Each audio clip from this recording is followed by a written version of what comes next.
我都能看对呀，亲戚，我都能查得出来。呀，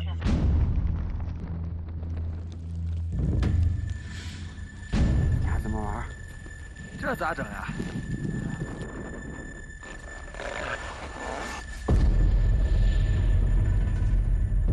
他们刚才在8100横切那个地方，那个还是有点流血的危险。登山队不往下撤，咱们肯定不往下撤。你们那边看珠峰那块云咋样？全是云，压根看不见。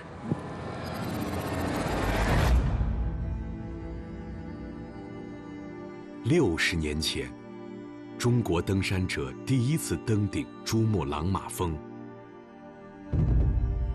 45年前，中国第一次向全世界公布珠穆朗玛峰高度为8848.13米。15年前，中国又一次重新测量，并更新了珠穆朗玛峰高度8844.43米。整数年，在中国传统习惯中有特殊的纪念意义，因此，2020年珠峰高程测量也就有了向前辈致敬的意味。然而，测高任务的执行者们却面临着更为现实而严峻的挑战。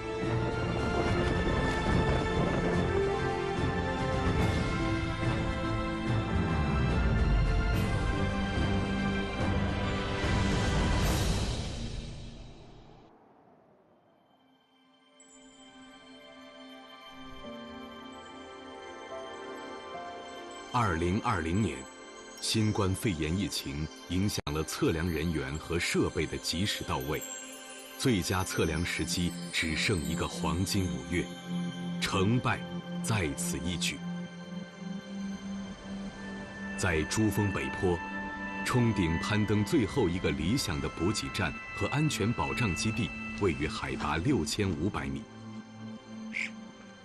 虽然极端恶劣的环境赋予它魔鬼营地的称号，但除此之外别无选择。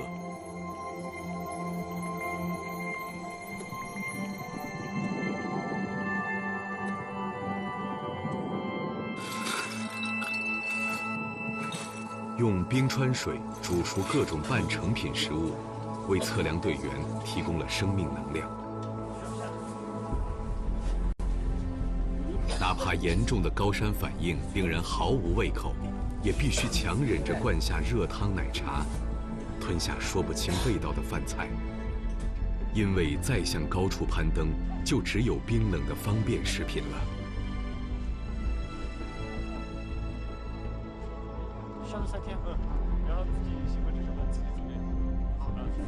到晚饭。最后冲顶阶段，体力消耗达到极限，多一颗纽扣都显得沉重。因此，登山测量队员只会携带少量干果、饼干和饮料，靠它们至少坚持3天。但是我准备的比较充足，因为我们有可能把检查多待1晚上，这个要准备的。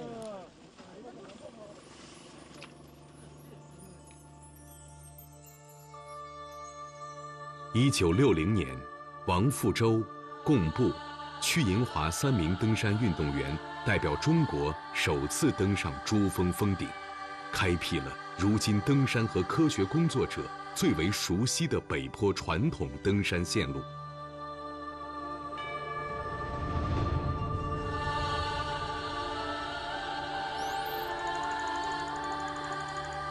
珠峰北坡传统登山线路约23.7千米，从5200米大本营出发，沿绒布冰川向上攀登，途经5800米过渡营地、6500米前进营地后，继续向上，就是第一次攀登时拦住测量登山队的北奥冰壁。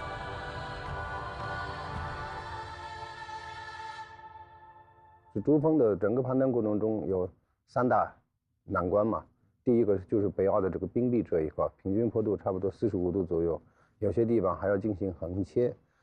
它首先是有很多裂缝，另外一个下雪下大了以后，就横截那个地方很容易发生流血。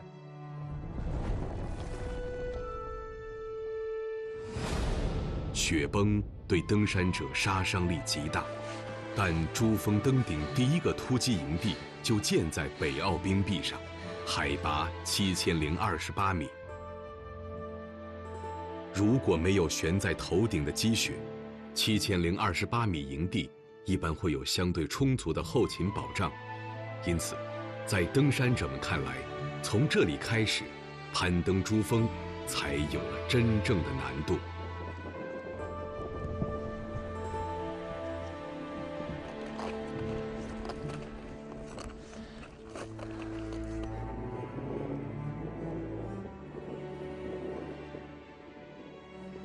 7028到7790这一块是叫大风口，就因为它是在那个风口，并且在一个极上嘛，刮大风的时候它是没有任何躲的地方。在这个遇到大风的情况下，首先是对体能消耗很大，第二个是比较容易失温和冻伤。这个风口位于珠峰北壁和张子峰之间，特殊地形导致特殊气流。即便天气晴朗，也可能瞬间刮起12级大风，气象单位难以预报，只能靠登山者的经验现场判断能否继续向上攀登。如果能够顺利穿越大风口，登山者会在海拔7790米左右的地方扎营休息一晚，然后继续向上突击。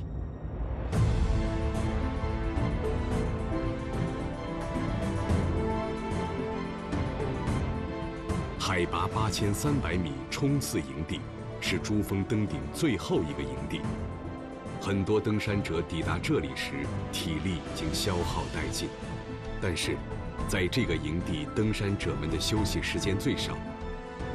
为了预留出登顶后的下撤时间，他们需要凌晨2点钟起床，开始最后的攀登。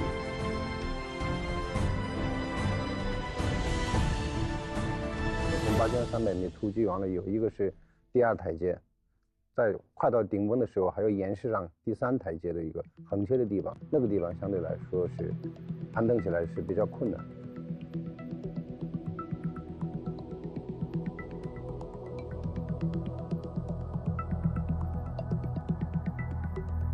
虽然危险重重，但中国登山者们毕竟在北坡传统线路攀登了60年。经验丰富，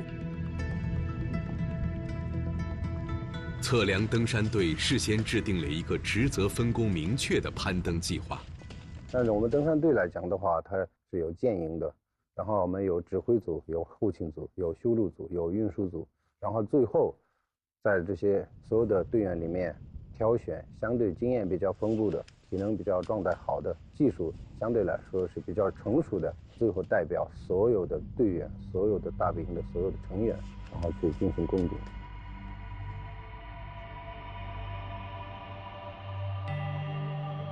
天公不作美，第一次珠峰冲顶暂停后，大本营沉寂下来，时间却还在流逝。预报说，下一个好天气将连续4天，但愿如此。休整中的测量队员们并没有放松，他们借机继续进行紧张的仪器操作训练。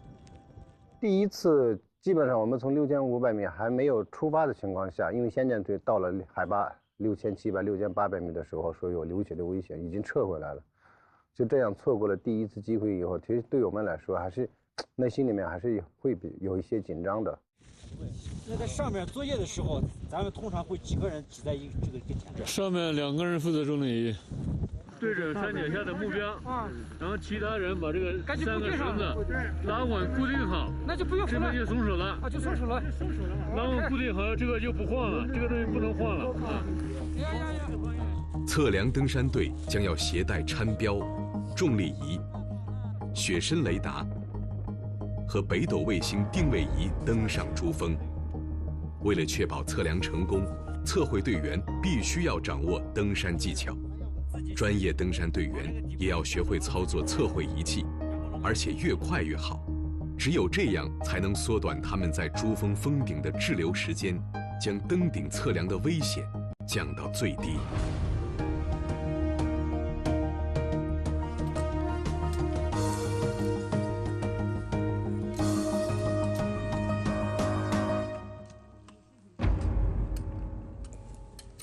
3-7点，我来了。哎呀，我是真的累。这老汉昨天刚到5300，就被拉当壮丁。截止目前，你还是大力队最高的男人。不管是8000还是9000，这岁月不饶人啊。任秀波今年40岁，参加过2005年的珠峰攀登测量活动。这天，他和几名队员一起前往交会测量中的3期测量点。他急切地把自己15年前的经验传授给年轻队员。人就是永动机，你越动，越有劲儿。老汉终于挑战自我了。太冷了，对我进去。05年的时候呢，我是计划是往那个尖上那个地方去的，最后呢，由于种种原因，只到了8000米。扛着这个05年我曾经扛过的仪器，扛到7790米，哎，存在高反。2005年，任秀波在珠峰7790米营地采集了当时世界上海拔位置最高的重力数值。也就是在那次测量中，他发现重力仪在操作设计上有一个缺陷。原来呢，只是能通过手指这样的，它就是一个轱辘可以搓，只能就是来回推这样的形式，或者你用手指拧，这样一直在那儿转。现在呢，我们把它等于是做了一个轴，给做了一个就是把它的等于是轴距给放大了，让它实现这样的这个比较快速的调这个测程。另外一个就是给它加了个摇把，而不需要说是戴着厚手套这样来回搓，也就是说是为了避免给我们队员带来这样的冻伤啊或者这样的这种伤害。便于他们在那个更高的海拔发起，就是这个观测。这边那个什么张伟奇不是有点冻伤了吗？这是处理的，过来一下。珠穆朗玛峰高寒缺氧，冻伤是最常见的身体伤害。您是哪个？张伟奇在测量登山队里年龄最小。在穿越大风口的攀登训练中，不小心冻伤了手指。我们的身体的末端，包括脚趾头、手指头，是流血是最慢的一个，所以在低温的情况下、缺氧的情况下，是长时间，尤其是在暴露的情况下，是特别容易冻伤。就是血液没有流通，然后刚开始从表皮层到我们的真皮层。到我们的软组织，然后就这样慢慢冻伤。冻伤发生时没有痛感，只是感觉有些麻木。尽管发现及时，张伟奇的冻伤没有伤及软骨组织和肌肉，但他还是遗憾失去了登顶的机会。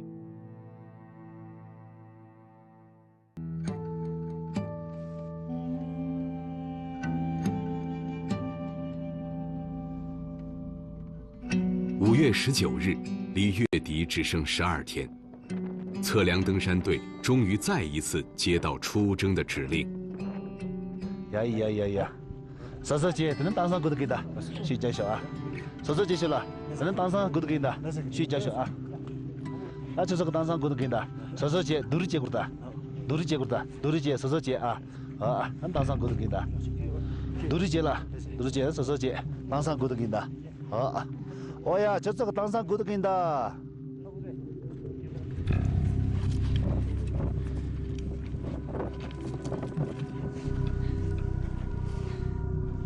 12名担负登顶测量任务的队员从6500米前进营地出发，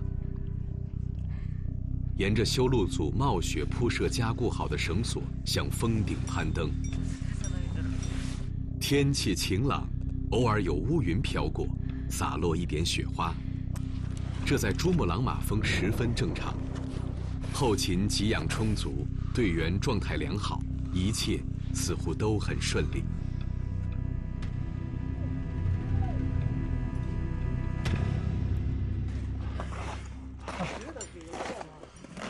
我们现在在哪里？我在7028营地。那我们明天的目的是什么呀？明天我们上7190。7190是吧？加油，争取成功！加油加油！啊！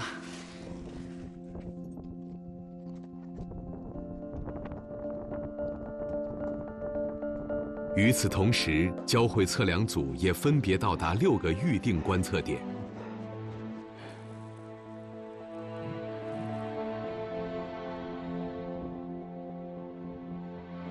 这个是在绒布冰川的西面，现在呢就是因为有下雪，看不见这个珠峰。这个点看珠峰很近，只有11公里。每天白天都是晴天，到了6、7点就下雪。如果下雪挺好的，下雪了就有水喝了，雪水还是干净的这里。这样近吗？是吧？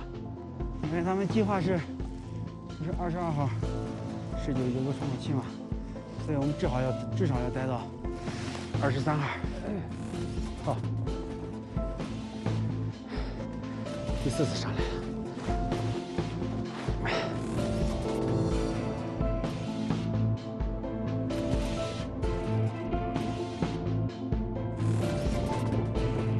山下的测绘队员们估算着登山队可能登顶的时间，早早调试好设备，等待登顶的消息。一旦峰顶竖立起餐标，他们就可以迅速展开交会测量，获得珠峰的高度数据。交会测量是利用三角学和几何学原理测绘地貌地势的一种大地测量法。测量队员事先在珠峰脚下确定6个交会测量点，以珠峰峰顶为目标进行观测。他们使用的测距和测角仪器测量出各个测量点与峰顶之间的距离和角度，然后经过几何运算，就可以得知珠峰的高度。如果6个交汇点同时测量，还能够测量计算出珠峰峰顶的3维空间坐标，并且相互补充和修正它们各自测量出的珠峰高度数据，确保数据的完整和准确。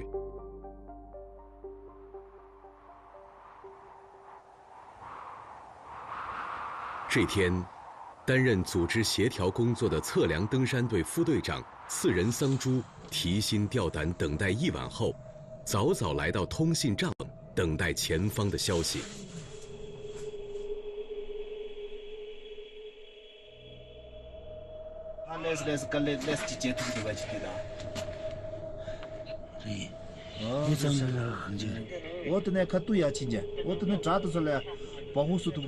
修路组和他视频连线，发回了他最不想看到的画面。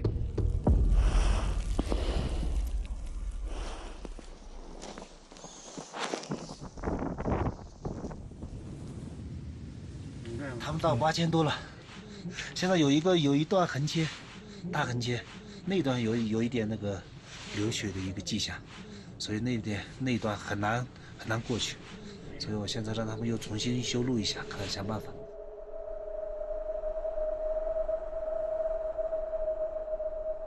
吃的都够吗？可以，反正我这儿暂时不缺东西。你想才上来2天了。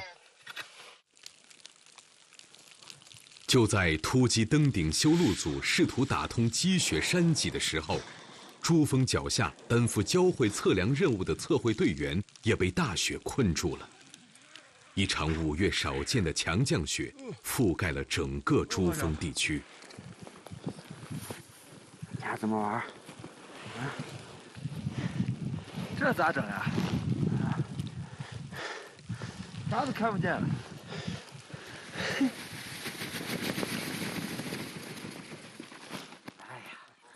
早上有个轮廓，现在啥也没有了。全是云，压根看不见。现在云整个又，原来那个云是还能散开了点，现在整个看不清。从那个冰川再往上一点就看不清了。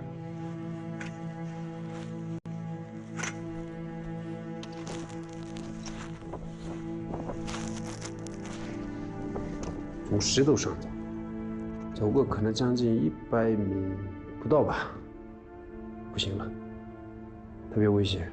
然后我们上了2次了，那天试了2次，5分多级试了2次了，实在是没办法。高山摄影师拍摄了当时挡住测量登山队的那条山脊，如刀削一般的陡峭。就基本上那个时候是行动、攀登起来非常非常困难，就体能消耗特别大，而且是在8000米的那个位置是下面其实很多都是碎石头，然后你这个新雪踩完了以后，你冰爪踩到石头上，相对来说不是很稳定的，老往下滑。每走一步，雪哗哗哗下来，下面全部都是这种雪呀。你这样流过来还好一点，这样偏上流过去，那就是要命的事情。由于这条山脊位于海拔8000米的高处，四周没有遮挡，还时常刮起大风。在珠峰攀登史上，还从来没有人在这里遇到过积雪。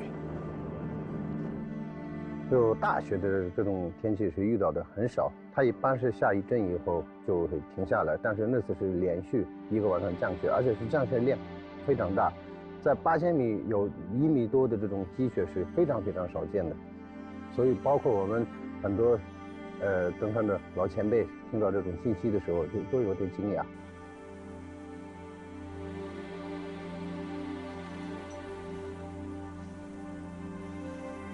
修路组是测量登山队里的先锋，没有他们提前铺设好的防护绳索，背负测绘仪器的登山队员更不可能顺利抵达峰顶测量。下雪了，队员们都在下撤。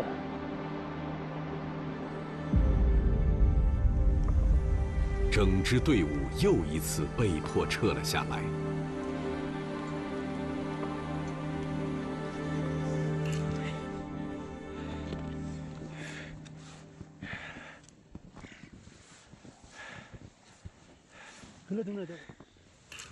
为了保持士气，副队长次仁桑珠和留守6500米前进营地的队员们专门去迎接下撤队伍。嘴上安慰，但谁都知道时间不多了。全是雪。对啊。好好。哎呀，不行，先上住。哎呀，辛苦上住。不容易，不容易，陈老师。天气不错，陈老师，天气不错的，不容易啊！先下，往下。哎，能洗钱吗？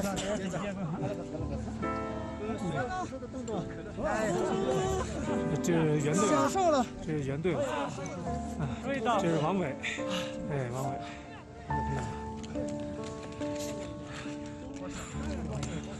又没成功。他们说几十年没冲了这场雪，到膝盖深。到膝盖深了。他们早上修路的，早上冲出去，他们冲的更危险。修路的更危险。他们冲了5、6次了已经。哎，没办法，登山嘛就靠天气，天气不好撤下来必须得撤下来，你也没办法。必须得撤。对，还差10几个小时就到顶了。真的，差10几个小时。还准备要么就往上走，只要3个多小时就可以8000山。你说，这还要往上再走多少趟？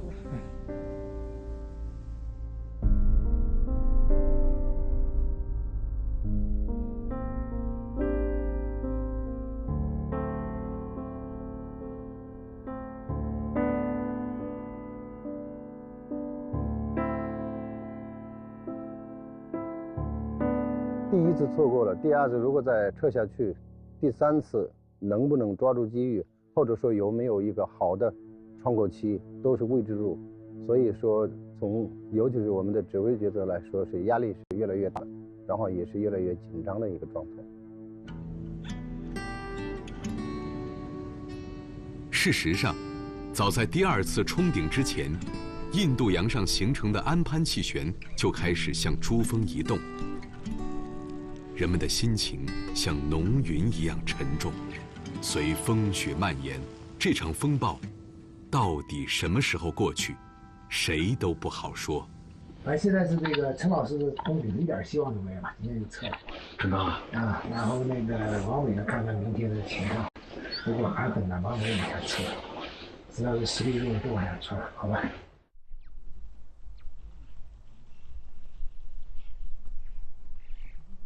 他从那地方上过来以后，切过来以后，这就是上脊了。这个地方这么陡的地方啊，几乎很少有雪崩的危险的，这就是雪太大了。对。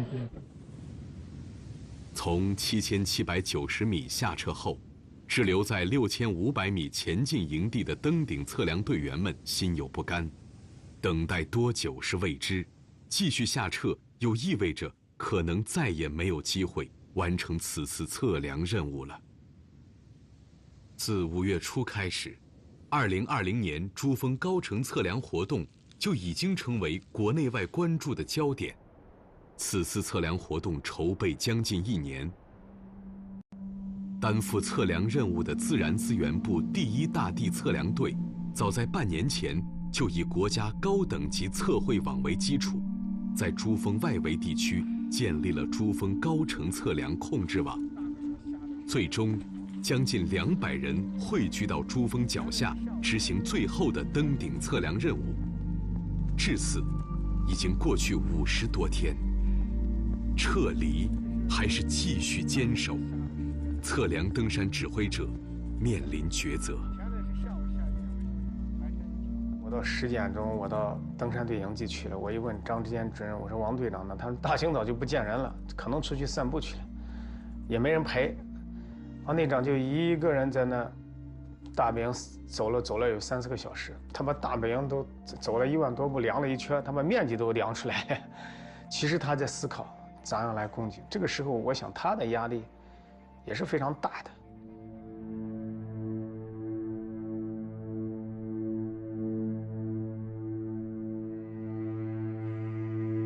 万年冰雪塑造出的绒布冰川，就像一条蓝色的玉带环绕着珠穆朗玛。这是珠峰女神的馈赠，更是天地造化世间瑰宝。它沿着河谷向下缓慢移动，用自己的融水滋养着珠峰地区的生灵。只是，这样的消融速度一旦加快，绝非好事。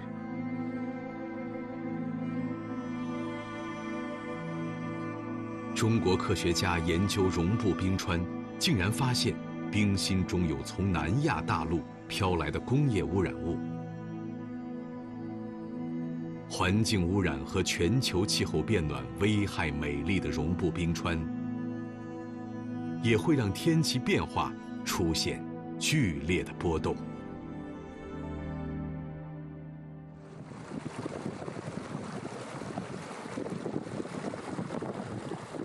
2020年5月下旬，距离珠峰登山季结束剩下不到10天时间。随着夏季临近，绒布冰川已经开始融化，给养运输线随时可能被冰川融水阻断，并且随着空气湿度增高，降雪次数很可能越来越多，降雪量也会越来越大。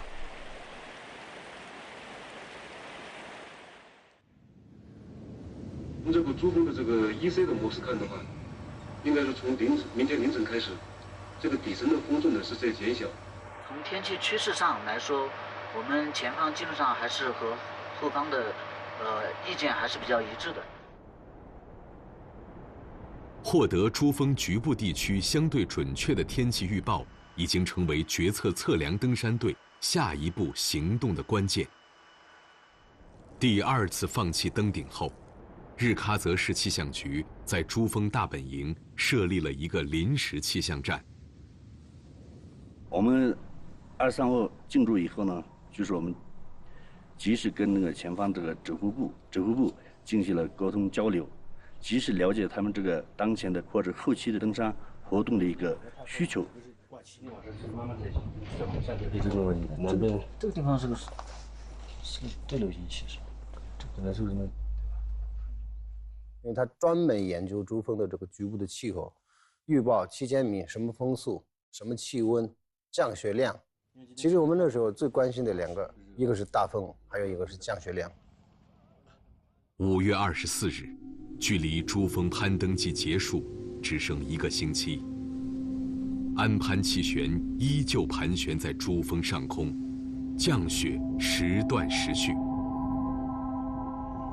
修路组和运输组首先离开了海拔6500米前进营地，再次向北奥冰壁进发。测量登山队艰难做出决定，无论如何，用最后一点时间，也要再一次努力登顶。今天的天气特别不好，但是明天的天气还可以，所以为了抓明天的天气，今天我让他们多刻苦一下这种大风和大雪的这种天气。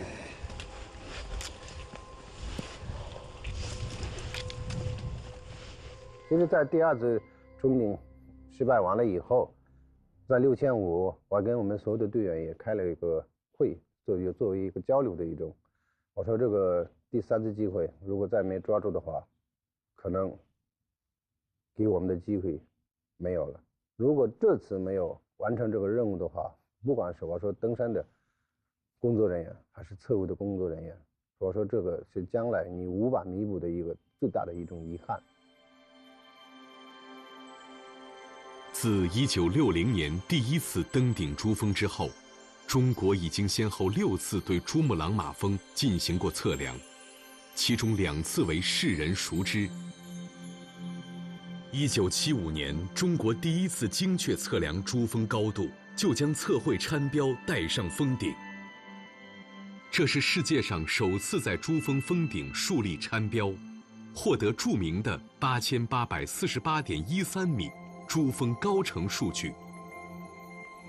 2005年，中国首次开创性的将卫星定位设备和雪深雷达带上珠峰，测量出世界上第1个以峰顶岩层面为测量点的珠峰高程，8844.43米。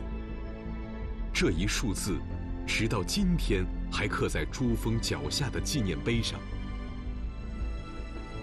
它会再一次成为历史吗？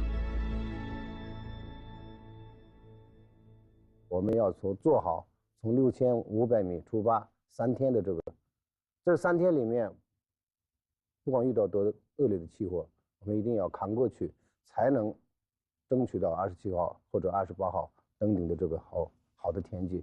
如果在下面遇到大风、遇到大雪放弃的话，那你永远也到不了顶峰了。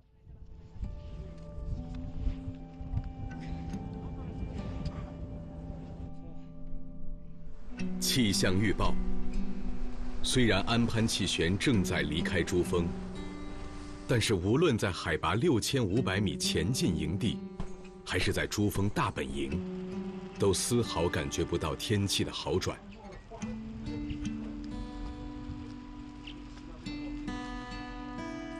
雪反而越下越大，甚至队员们的安危都有些令人担忧。但是第2天我们出发到差不多海拔7200的时候，就开始刮风，从比较小的风，然后是后来慢慢，最后差不多到了9到10级的大风。正常情况下，在这样的一个大风里面进行攀登的时候，我们可能会停下来，大家再商量一下，然后再给我们总指挥汇报一下。但是那天谁都没有停下来，然后你看看我，我看看你，然后最后我一点头，继续攀登。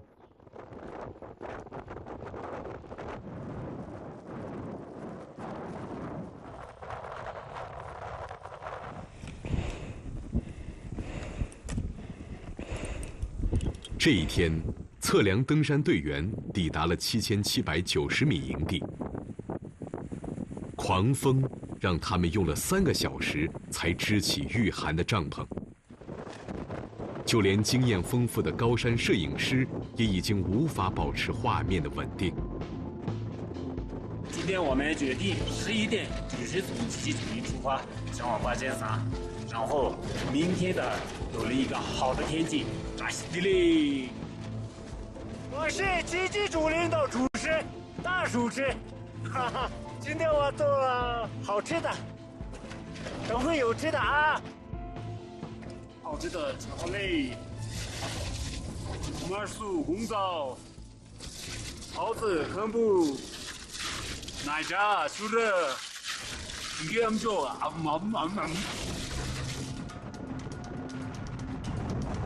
在队员们轻松微笑的背后，并不意味着危险已经过去。次洛队长命令，所有队员在今晚不允许脱掉高山靴，不允许脱掉连体羽绒服。是什么概念呢？就是我们的帐篷外帐有固定的这个绳子，然后我们会固定在石头上，或者说打岩钉。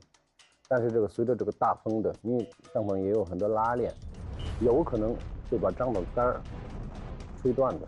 如果说外帐撕裂完了，内帐是没有任何保护的，有可能从集集主力吹到中云部冰川里面去，也有可能吹到中云部冰川。你要是说真的把高山鞋脱了，连体羽绒服脱了，你要从这边跳出来的这些，你根本就没有任何那么长的一个准备的时间。现在的最后200米的。哟，过来告诉啊，能说说印度，打个车就这个登山过去的到了。现在还有最后200米，就是刚才我们说的那个最后那个学线，因为海拔摆在那里，已经在8844那一块了，所以也比较辛苦那一块。5月26日，6500米营地依旧笼罩在风雪中。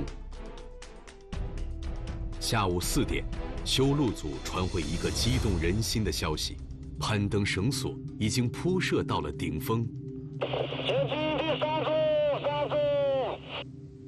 哦，前进地收到，这是的嘞。200米的，完成下山活动，하루 꾸루前进最来的时候，扎西的嘞。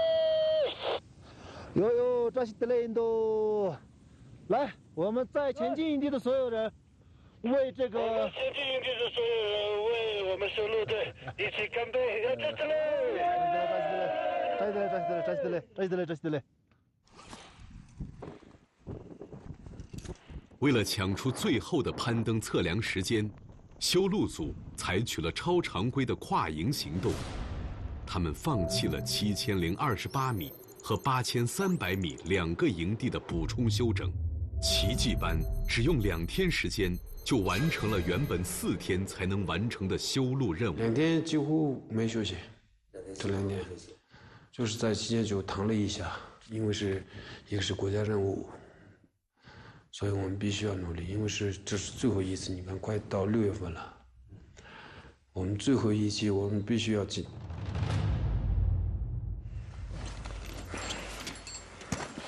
2020年5月27日，入关测点队员总8300米，出发。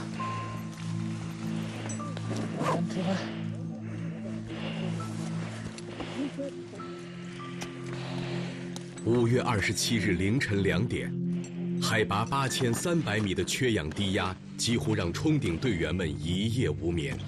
出发的一刻，空中雪片飞舞依然。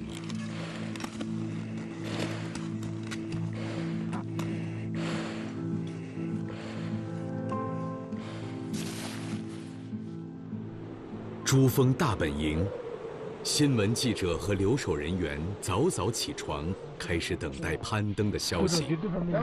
咱们坐到指挥部吧，咱坐指挥部吧。行，现在到什么高度了？还没通知呢，我们先。2020年珠峰高程测量进入到最关键的时刻，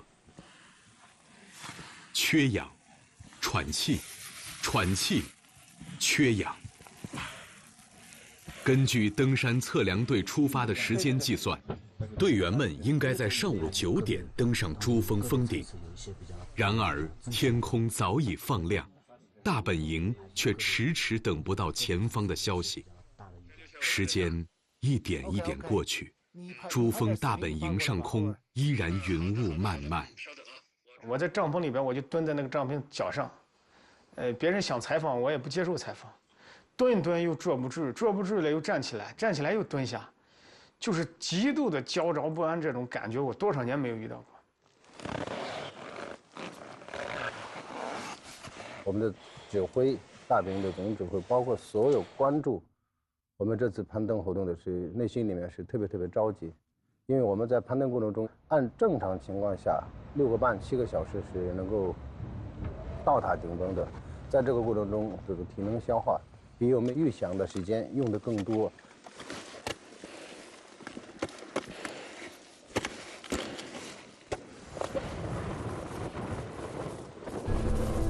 测量登山队员们虽然进行过专门的体能训练，但是自从他们来到珠峰，就被频繁的降雪所困扰。1个多月的超高海拔生活，加之2次冲顶未果，体力早就近乎透支。他们每迈出1步，都要耗费比平原地区100倍、1000倍的力气。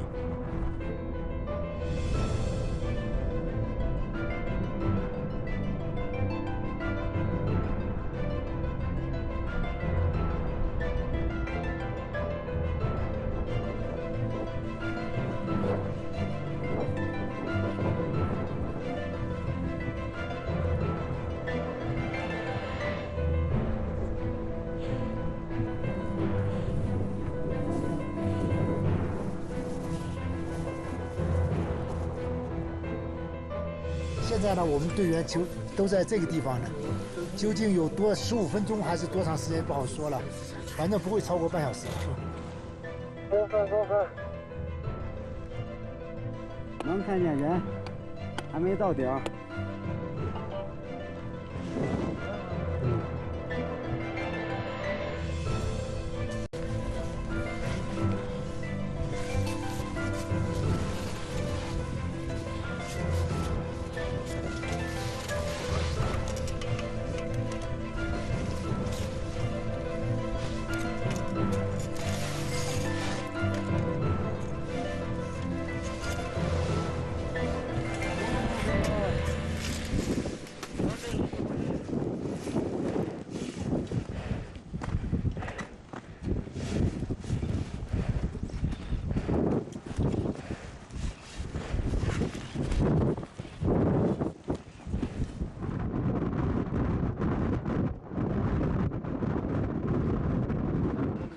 吃落了，赤裸队长，大本营呼叫，听到没有？请回答。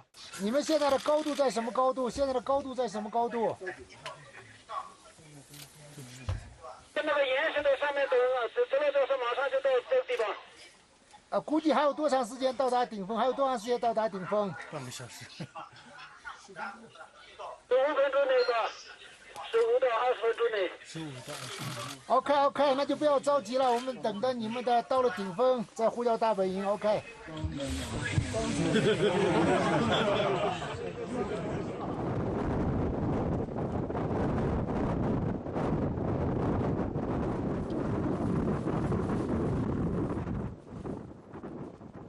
珠穆朗玛峰上空的云层渐渐散去，高倍望远镜、超长焦摄像镜头一起瞄准峰顶。隐约中忽然冒出几个红点，是人，没错，就是测量登山队员。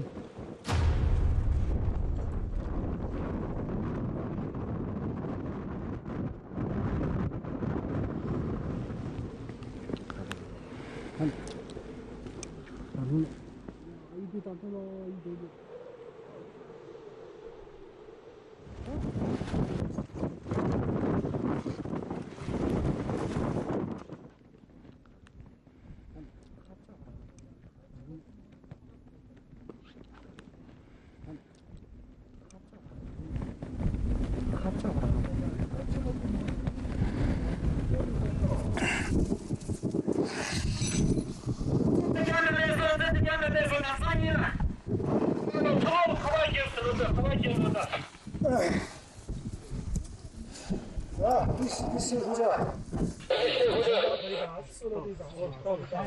放到。赤裸队长，大本营听到你的呼叫，请讲。上面风有点大，马上到。赤裸，这是的嘞。今天是2020年5月27日11点，浙江登山队赤裸队长带领的2020年珠峰高程测量登山队，现在登上了珠穆朗玛峰。这是嘞。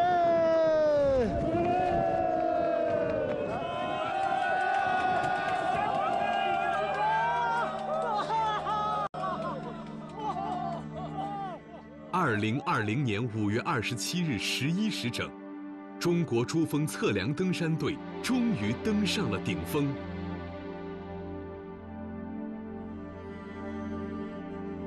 更为幸运的是，就在队员们开始架设仪器测量的一刻，天空豁然开朗。这意味着，各项测量数据的传输和获取，都有了必要的保障。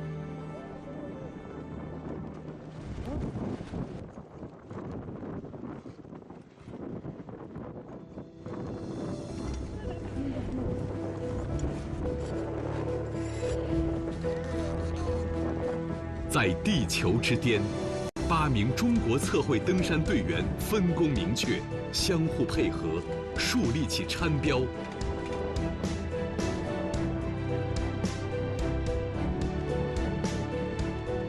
第一次使用登顶珠峰的中国北斗卫星信号接收器，完成了全球卫星定位系统测量。组装起雪深雷达，完成了雪深测量。使用专门针对珠峰极端环境改装的重力仪，完成了重力测量，获取了世界上第一个珠峰峰顶的重力数值。他们在珠峰峰顶滞留了150分钟，创造了中国人在缺氧的世界之巅停留的新纪录。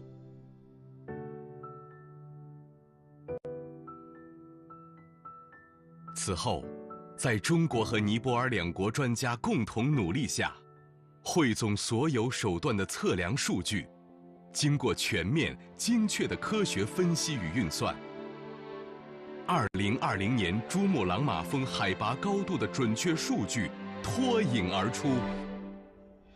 2020年12月8日，国家主席习近平同尼泊尔总统班达里互致信函，共同宣布珠穆朗玛峰最新高程8848.86米。